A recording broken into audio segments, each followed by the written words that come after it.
Oh, stand out, ace! Evening, Mr. Manring. Evening, Mr. Wilson. Have you any previous military experience? I signed on as a drummer boy in 1884. Later, saw service in the Sudan. Taught the Fuzzy Wuzzies. Fuzzy Wuzzies, they were the boys. They'd come at you with a great long knife and zip you right open. I soon find out if you got any guts or not. Them Fuzzy Wuzzies, they was the only one that could break the British square. Not like those Jerrys, they couldn't break the skin off a rice pudding. They don't like the cold steel, you see, sir. They don't like it up 'em, you see, sir. Yes, and I've no doubt that Mr. Jones's previous military experience could stand us in very good stead. Thank you, sir. You're a gentleman. Well, TTFN, about left, right, left, right, left, right, left. Can I do you now, sir? Who do you think you are kidding, Mr. Hitler, if you think we're on the run? We are the boys who will stop your little game. We are the boys who will make you think again. 'Cause who do you think you are kidding, Mr. Hitler, if you think old England's done?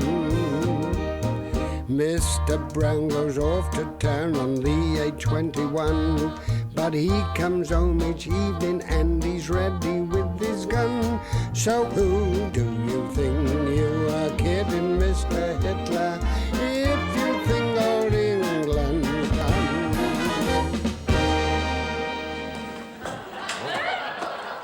Morning, Parky. Morning, madam. Morning, Mr. Jones.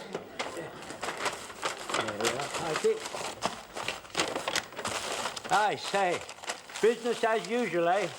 That's a ticket. I never forget when I was in the Sudan. We used to wear sort of little kit bags just here, you know, and some of the blokes, they had odds and ends dangling out. General Kitchener, he couldn't abide that. He could not stand things dangling out. He got us on parade one day. He said, "Now listen, boys, I will not stand for things dangling. No. Remember, a tidy mind is a tidy behind." He said, "Don't be scruffy like the Fuzzy Wuzzies." That was a bit unkind of him because them Fuzzy Wuzzies, they never had no kit bags. Come to think of it, they didn't have any kit. I'll tell you what they did have, though. They had just had a little bit of cloth or rag dangling just like that down there, and then they had another little bit of cloth just dangling like that there. They had very untidy behinds, them Fuzzy Wuzzies. What in heaven's name is that? That's full-dress uniform, sir. Lord Kitchener always enjoyed a man wearing full-dress uniform when anyone was on a fizzer. This red coat's been worn by the British Army for over 200 years, sir. Trouble is, the red showed up a bit, and a lot of men got shot, sir, and they didn't like that, sir. So, one hot day in India, when the air was all furted and was all dusty, some of the men, they put a lot of dust all over them, and they found they didn't get shot, and they liked that, and that's where the old expression comes from, khaki. That's an old Urdu expression for dust. Urdu for dust, that is, sir. And then there's another expression, not so dusty. Yeah, all right. We always had a lot of swords on the table in the Sudan. We always gave the Fuzzy Wuzzies a fair trial before we shot them. We used to have a thing called a Gatling gun, sir. That was invented by an American dentist, a Mr. Gatling, sir. And we used to use it in the Sudan. We used to form a square and have the Gatling gun in the middle. And when them Fuzzy Wuzzies come curdling towards you with their blood cries, we used to duck down the last minute. Up come the gun. Rat-a-tat-tat-tat-tat-tat. But you had to duck down quick, otherwise you got the top of your helmet shot off. That hence the expression, sir. Get your head down. Yeah, I remember we were having this bit of battle one day, and this young officer came out from England, and the colonel said, "Who are you?" He said, "I'm Lieutenant Fuchs, sir." And he said, "I spell it with 2 small F's. And he said, "Well, you'll want something to go into battle with, won't you?" said the colonel. He said, "What would you like, a Lee Enfield or a martini?" And he said, "I'd like a martini, but not too much ice." In order to enjoy that joke, you've got to know that a martini is a drink much enjoyed by the gentry in high places, you see, sir. I did know that. Yeah. And the young officer, he got muddled up with that and the rifle, you see, sir. I know. Yeah, well, they used to have it with ice, you see, sir. I mean the drink, not the rifle. I'm aware of that. It's the person I like the light ale myself. Stop talking about that. You know, in Nelson's days, when the sailors came into port, they used to take their wives aboard. See, that stopped them getting restless, you see, sir. But the trouble was, you didn't know who was in what hammock. So you used to hang a leg over the side. And when the coxswain come in this morning, he used to run his hand up their legs to see if it was a man's leg or a woman's leg. Hence the saying, show a leg.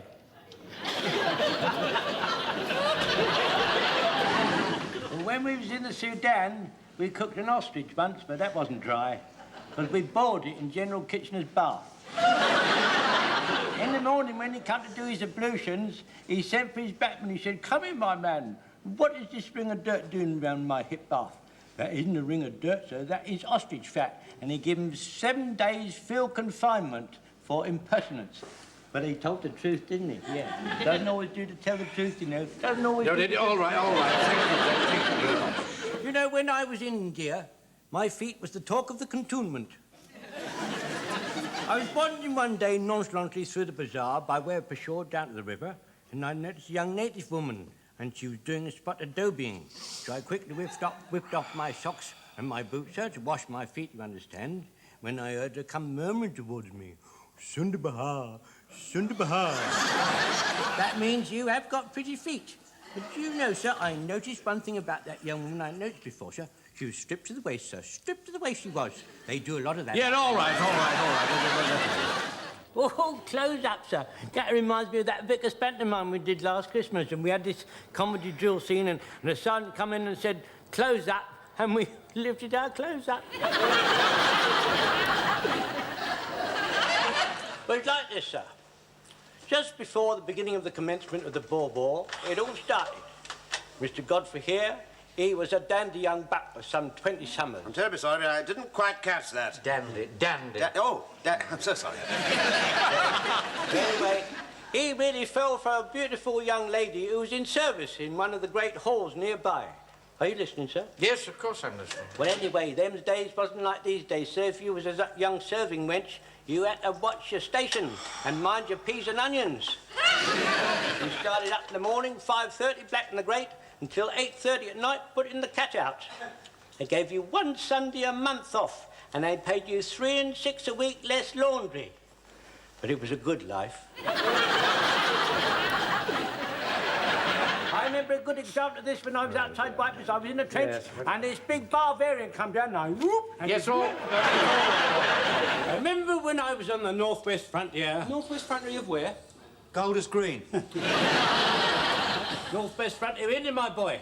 They got cruel faces and hawk-like noses and cruel little beady eyes. Here, just like Taffy here. Because when the Fuzzy Wuzzies discovered where our headquarters was, we had to move to an elsewhere. And when they came at us with their great weapons to the place where we wasn't, we fired on them from the place where we was. Then we went in with a cold steel, and they couldn't abide that. They didn't like it. No, all right. They didn't like it. Thank you. I haven't finished yet, sir. I think you've made your point. Thank you. You can laugh, but I was very glad of this net in the Sudan. It doesn't just keep out mosquitoes, it keeps out snakes and all. Blimey, don't tell me snakes were trying to get into bed with you. Yeah, snakes? It's cold out in the desert, and them snakes, they used to come in and try and snuggle in beside you. Oh, it's all right. You don't. They're not cold and slimy snakes, you know. They're all warm and soft. There's one used to come round every night round my tent and round by my net. And what did I call him? Oh, yeah, Charlie, I called him. And his little face used to look in through the net, little pathetic look in his eyes, as if to say, "I'm cold, let me come in." I never let him in, though. I don't like that sort of thing, you know. I'm very pleased to meet you, sir. I had the honour to serve with the Americans in France in 1917, sir. They used to call us limeys then, sir. I expect you know why they done that, didn't you, sir? No, I can't say I do. Oh, well, in times of old, on British ships, the sailors, they used to get all scurvy and mingy, you see. And the captain, he got a bit fed up of this, and he called them all round and he said, "Now, listen, boys, I'm sick of you crawling about all looking scurvy and mingy. I want you to drink some lime juice. So he used to get them all together in the evenings, and he used to make them drink lime juice. But there happened to be an American sailor on board, and he refused it, and he told the captain what to do with his lime juice. And the captain got very cross, and he ordered him to be flogged. So while he was being flogged, the captain said, "Why do you not drink up your lime juice like our brave British lads?" And the American said, "Ow, they're nothing but a lot of, nothing but a lot of crawling limeys. Ow." And that ow was the noise what he ejaculated while he was being flogged, you see. Anyway, hence the expression limeys. You don't say. I do, I just told you. I remember that, Mr. Mannering. Oh, what a day that was. I was guard of honour for Queen Victoria that day, and she come down the ranks, and I remember she hesitated in front of me, and she turned to her aide-de-camp, and she murmured, "He reminds me of my dear Albert," and she had a little tear in her eye. And I reiterated, I said, "And she reminds me of my dear old mum." And, you know, she swept right on, and hence the old expression, "We are not amused." Reminds me when I was in South Africa in the Boer War. Christmas 1900 it was. And old Queen Victoria, she sent all of us lads a tin box with a slab of chocolate in it. You know, I never touched that chocolate for 25 years. I kept it unopened for 25 years, right through the Boer War, right through the 1914-18 lot. I never let it out of my sight till I went into hospital. I gave it to a friend of mine, Charlie Higgins, to look after. Didn't you ever eat the chocolate? No, never touched it for 25 years. And then one day I said to myself, I fancy a bit of chocolate. And I opened this tin, it was full of sand. That Charlie Higgins had eaten it while I was in hospital. I got me revenge on him then. Well, what did you do? Well, every year when we had the old Comrades Association get-together, I used to look at Charlie Higgins full in the face and sing, "Comrades, comrades, ever since we were boys, sharing each other's sorrow, sharing each other's chocolate." It's the same as in the American Civil War. You know, that war they had over in America, sir, they had a similar trouble because all the soldiers they got in it, they were rough country yokels, and most of them didn't know their from their elbow, you see. They got a very ingenious idea. They tied a bit of straw to one boot, sir, and a bit of hay to the other boot, sir, and when the commanding man wanted to turn left, he shouted, "Hay turn!" or alternatively, "Straw turn," depending on whether the straw was on the left foot or the hay was on the other foot. But they had to get themselves organised, so all the men had to have either the straw on the left foot or... Is that any use to you, sir? You know, I once kept wicket in the rear of the great Ranjit Singh, sir. He was a fine cricketer, sir, an Indian gentleman, sir, and he was a fine upstanding man till I whipped his bails off. Did a lot of sneering after that, so it made his eyes water a bit too. In 1916, when I was in France, I used to lob those bombs over one at a time. Pin out, over, bang! Over, bang! They used to call me the mad bomb, you know. I'm not mad, really, you know, sir. I'm as sane as you are. Oh, really? I remember once when we was in the Sudan, we'd been marching through the desert for days and days, and we was all exhausted, when suddenly a Scottish soldier fell down on the ground, and we all halted, and General Kitchener come riding up on his horse. "What's going on?" he says. Mr. Jones, why is it whenever you tell a story about General Kitchener, you put your hand on your hip? Well, that's the way he used to stand, all halted.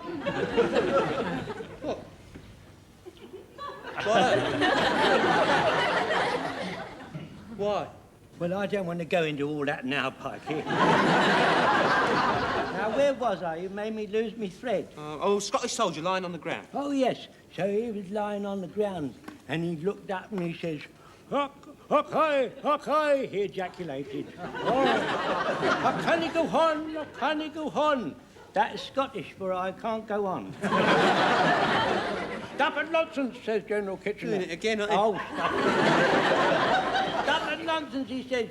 You want to take more attention to your national hero, Robert the Bruce. When he was lying in a cave, he was going to give in when he saw a spider trying to climb to the ceiling. 50 times that spider tried, and eventually he succeeded. And Robert the Bruce was determined to succeed like that spider. Suddenly, the Scotsman jumped up. "Yoroo, yoroo," and he started to jump up and down. "That's better," said General Kitchener. "That story has lifted your morale." But it wasn't that what lifted his morale. You see, a scorpion had climbed up his kilt.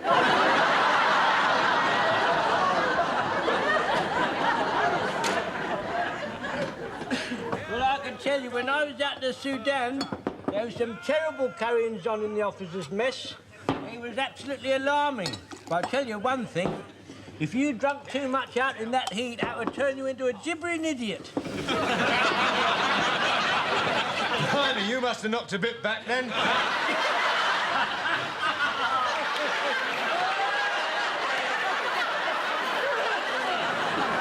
That's a good idea, a song. A platoon song. We had one in the Sudan, you know. Yes, all right, thank you, Jones. Oh, Lord Kitchener, he may look very odd. In spite of what the people say, I don't think he's That's all right, now, thank you. You know, you remind me of a major we had in the trenches in 1916. He was just like you. His name was Major Willoughby Darcy, sir. And he didn't like skulking either. He couldn't bear skulking. He didn't like crouching and skulking at all, sir. He was a marvellous man. You ought to have seen him. His top boots polished like glass, and he had a monocle in his eye glistening away there. Anyway, one day, we was all crouching down in the trench, and suddenly he says, "Look here, boys, I've had about enough of this," he says. "I'm going up on the parapet and walk about and show them damn Jerrys I am not afraid of them." And he got up on the parapet. Yes, I think I know what you're going to tell me, Jones. You walked about on the parapet and never suffered a scratch. No, so he got shot. And he got shot in a very awkward place. He did a lot of crouching after that. Yes,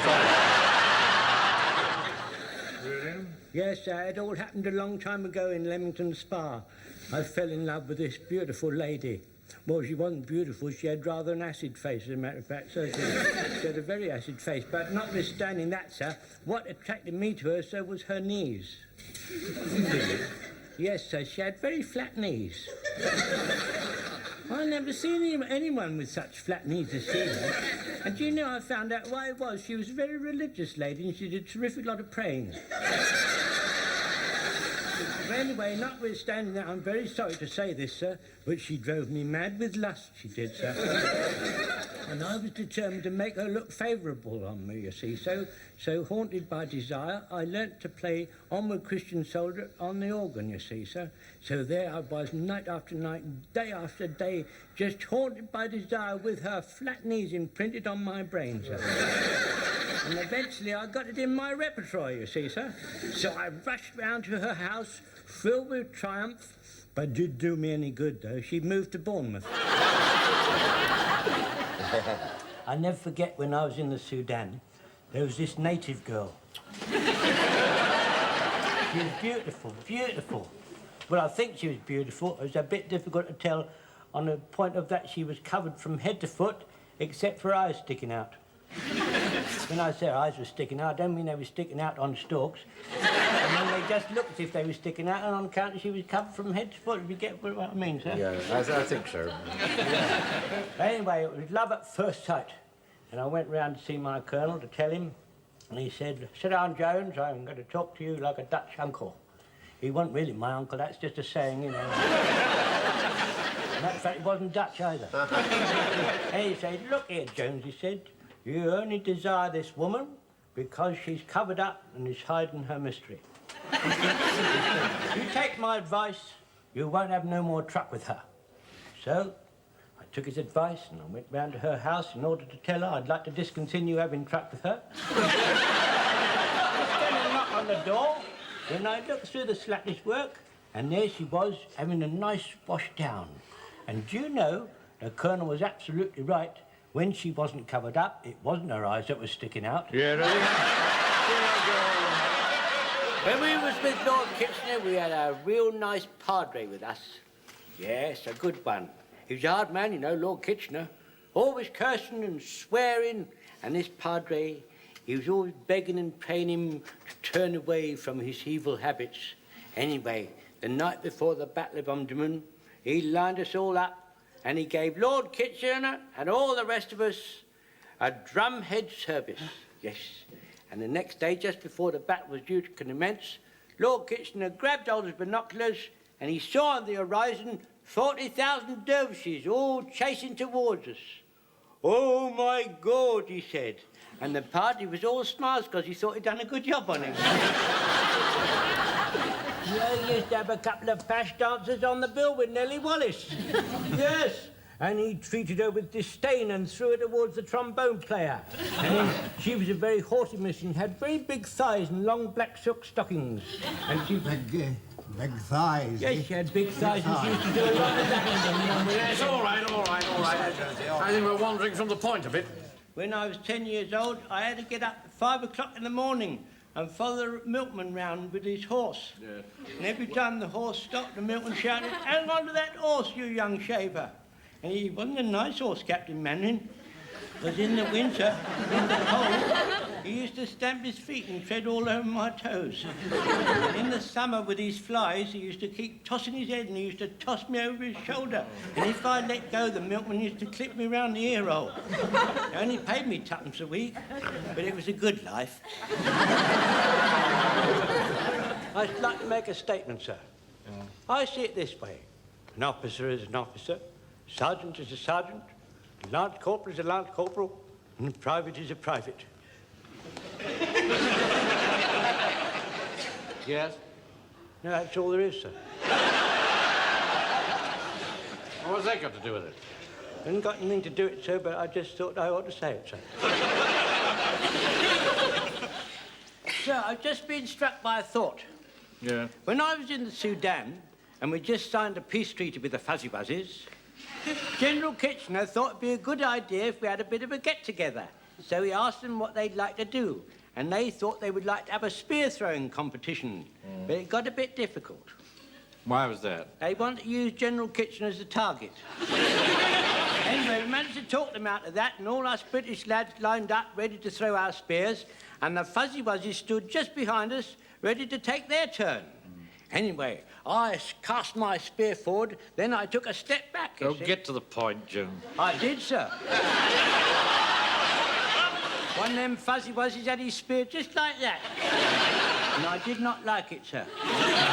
Anyway, the point of my story is we ought to ask them to watch a darts match at the Red Lion. That's a very good idea. Permission to speak, sir? Yes? The coat, sir, it's very smart. General Lord Kitchener had one similarly identical. Except that his was blue and it didn't have any brass buttons, it was much longer. It was about that, come down to about there, so... Corporal! You had a... Jones! Yes, sir. General Kitchener had one in the 1914 war, and General French, he had one as well as also. When I say General French, I don't mean he's a French general, I mean General French, who was an English general. A lot of people get confused about that, you know. Not that it matters, because I wasn't talking about him anyway. The man I was talking about was General Kitchener, yeah, and he was getting a bit worried about recruiting, you see, sir, because a lot of men was getting killed and he thought he was going to run out of them. Anyway, he was getting into his Rolls Royce one day when he noticed that the dashboard was all mingy. And he turned to his driver and he says, "My man, why is my dashboard all mingy?" The officer replied, the driver, "Well, you see, it's this foreign mahogany. It's no good in these parts. We need old English wood. We need you." "That's it," said the general. "That's the slogan what I've been looking for. Your country needs you." Not many people know this story, sir.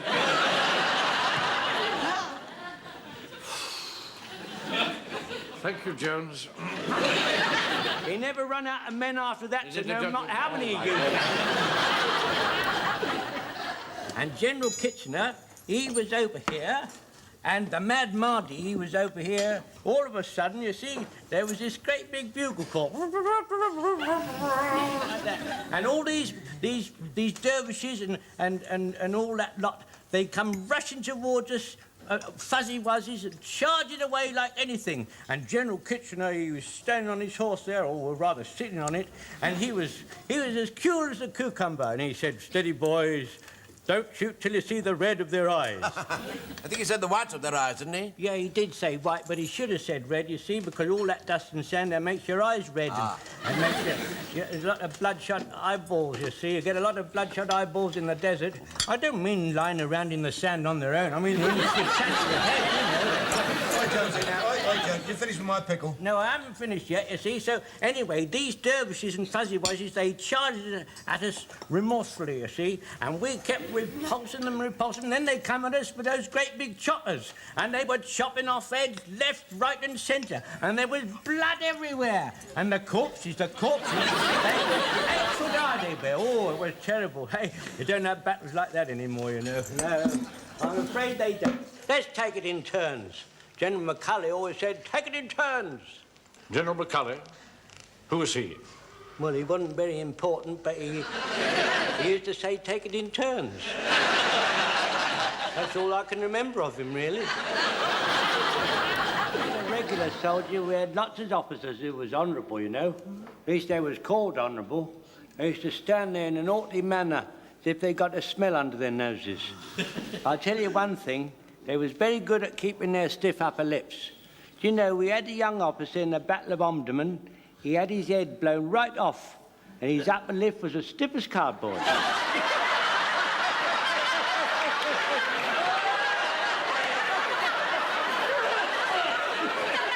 Young Pike and I went to the Rosemary Cafe in Eastgate the other day for lunch, didn't we? You know what we had? We had brown Windsor soup, we had whale meat cutlets, we had mashed potatoes, Swedes, tapioca pudding, and a cup of tea. 9p.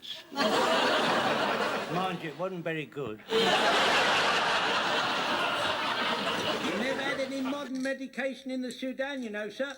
All we had was cascar and bicarbonate soda. Yeah, well, that wouldn't have been much help for Mrs. Mannering, was it? No, neither was much good at making you sleep. They're very good at making you run and belch, sir. There's lots of running and belching in the Sudan, you know, sir.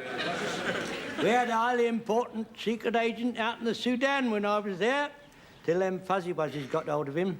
He wasn't very important after that. General Kitchener used to say, he's got to spy the fuzzy wuzzies. You're right there, sir. We did a lot of laughing in the mud in the last war. We was doing it nearly all the time, except when we got shot. When we was in the Sudan, Lord Kitchener never gave any of us any confidence. General Kitchener turned in his grave if he could see me in this uniform. He couldn't abide German uniforms, you know. Hun helmets look like saucepans, he used to say. I'll never forget the day they brought a German prisoner to him, and this German, he started grovelling before him.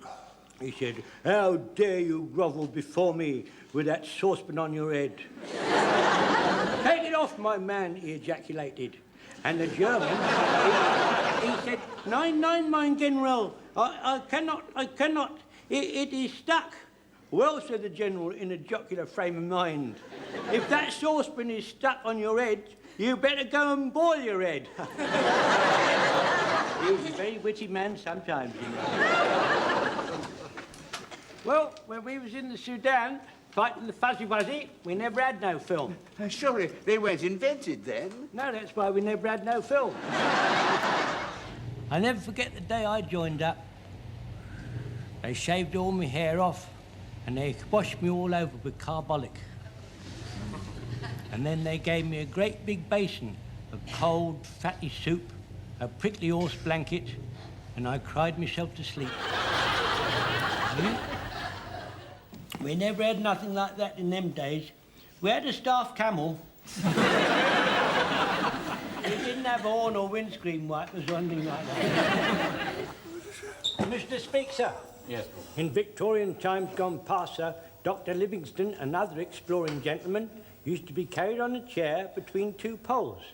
I don't mean poles of the people, you know, sir. They didn't have them in Africa. I mean bamboo poles, sir. And 4 strong native chaps used to carry these gentlemen in these chairs, and I suggest we carry Mr. Godfrey in that manner. We never had no umpires in the Sudan, you know. General Kitchener didn't believe in them. All's fair in love and war, he used to say. He's a very educated man, you know. He used to make us wait till the fuzzy wuzzies were only 60 yards away, then we used to mow them all down till they was dead. Didn't need no umpire to tell them, they knew they was dead. No need for you to be downcast or trodden by what young Pikey has written. Since days of yore, soldiers and drink have always gone together, like chalk and cheese.